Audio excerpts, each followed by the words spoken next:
Taigi sveiki visi atvykę į Ispaniją. Vieta, kur daugelis žmonių norėtų atostogauti, bet jie nesuvokia, kokia tai milžiniška klaida. Saulė kepina, o žmonių tai milijonas. Ir jeigu norite valgyti, turite išmokti ispanų kalbos. Nebent turite įprasti su tuo, kad gausite atsitiktinį patiekalą. O taip, nes kasgi geriau už šiltą klimatą ir skanų maistą. Bet pradėkime nuo to, kad Ispanijoje visada yra ką veikti. Pavyzdžiui, vakar lankiausi Barcelonoje ir tai yra puikiausias miestas, kurį esu aplankiusi. Žinoma, jei tau patinka pastatai, kurie statomi ilgiau nei kai kurių žmonių gyvenimo trukmė.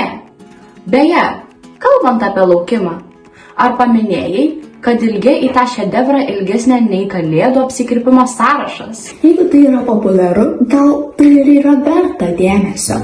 Bet jei nenorit stovėti eilėse, visada yra 100 skirtingų vietų.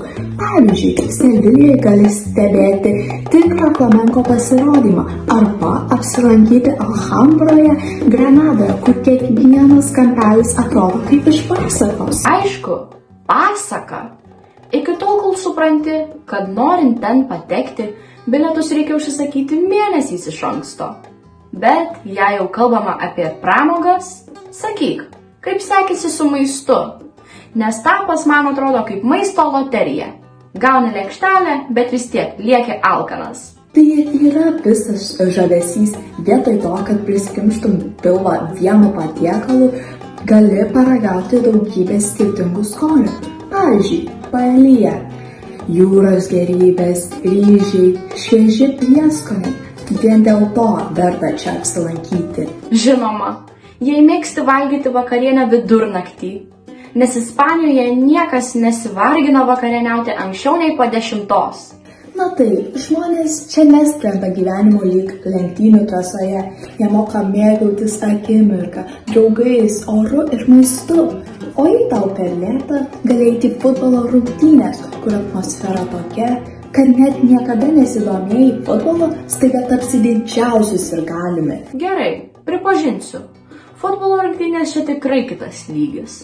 Bet ką daryti, jei nenori nei futbolo, nei flamenko, nei milijoną kartų fotografuotų pastatų? Tuomet siūlome keliauti į pietus.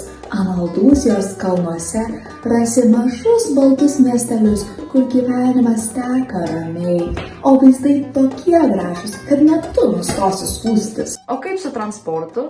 Nes bandymas vairuoti čia atrodo kaip išgyvenimo žaidimas.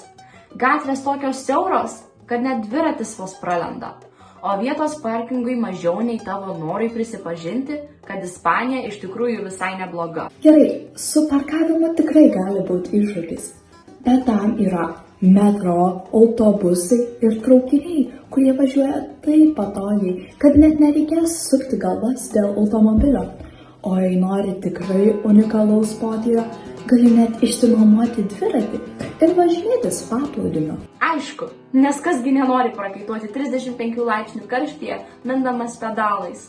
O kasgi nenori visą kelionę praleisti skųsdamas, ieškodamas minusų vietoj to, kad mėgautųsi. Bet žinai ką, kai aš gulėsiu paplūdimyje su kokteiliu rankoje, tu gali toliau ieškoti priežasčių, kodėl tau nepatinka viena iš gražiausių pasaulio šalių. Gerai.